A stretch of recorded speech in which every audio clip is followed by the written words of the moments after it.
Hi everyone, this is Abhishek from Rocket. So in this video today we'll learn how we can add synthetic data to our tables. So in the previous video I demonstrated how you can create databases, how you can create tables, and how you can add manually data. Now the problem with manually adding data is that for each of every entries you have to manually add data, and sometimes that becomes very cumbersome. So Rocket comes with a synthetic data generator where you can actually generate large volume of fake data that looks very realistic. So in the screen you can see I already have a database called testDB, and inside the database I already have three attributes for table users. These attributes are ID, name, and gender. The type of ID and name is string, and the type of gender is enum with the following possible values, that is male, female, and others. So now if I go to the data section, you can see that for this table I have absolutely no data.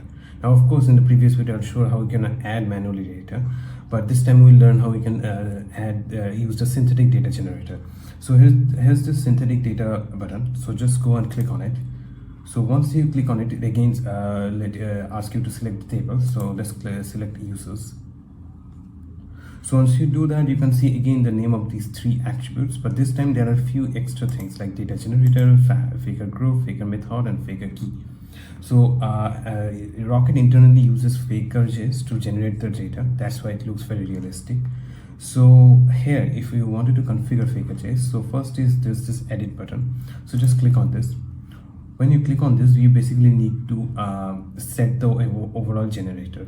So first thing is you have to select what generator you're going to use. So faker.js is there, but along with that there's a custom generator. For some of the cases faker.js is unfortunately not capable, so in that case Rocket comes with its own custom data generator. So for this, let's click on faker.js. Then it asks you for the generator group. So I'll just go and click on database. So now it's going to ask me the exact method. I'll go with MongoDB object ID. Again, remember this is for the ID field. ID attribute. So click on create. Yeah, it created it configured the data figure.js for this. Now for name, I'll again go ahead, click on faker.js. For generator group, I'll click person, and I'll click full name. Again, this is for the attribute name. And finally for gender, now this is an enum group, and unfortunately faker.js does not support. So I'll click custom, I'll click enum, and there's a random enum method. What this generator does is that it randomly picks one of the possible values in the enum. So for this it will basically pick either male, female, or other randomly. So now you have configured all the possible the attributes. So in the top right corner there is this generated data button. So just go ahead and click on this. When you click on this, just a second, yeah. So first it generates a sample data for you. You can see for ID it generated a MongoDB object ID. For the name it created a fake name, and for gender it randomly picked male for this time. This is the first step. So the process of generating fake data divided into 4 steps. The first step is actually to verify that this is what you're looking.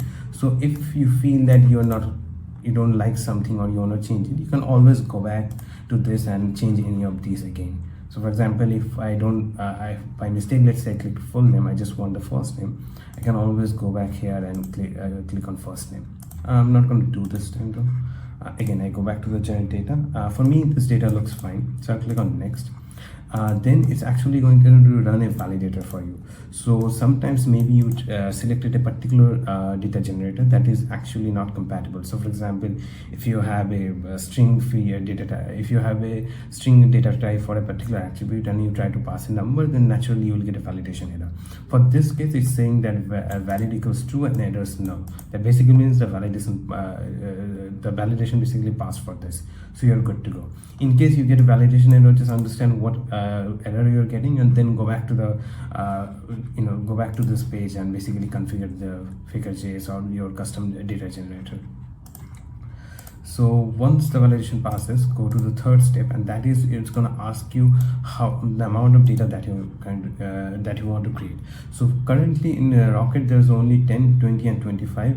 These are the number of data that you can generate at one time. If you wanted to generate more than that, you have to generate multiple times. So for example, this time, let's say I want maybe I want 50 data. Okay, so I'll just click on 25 and I'll click on generate. It's gonna take some time.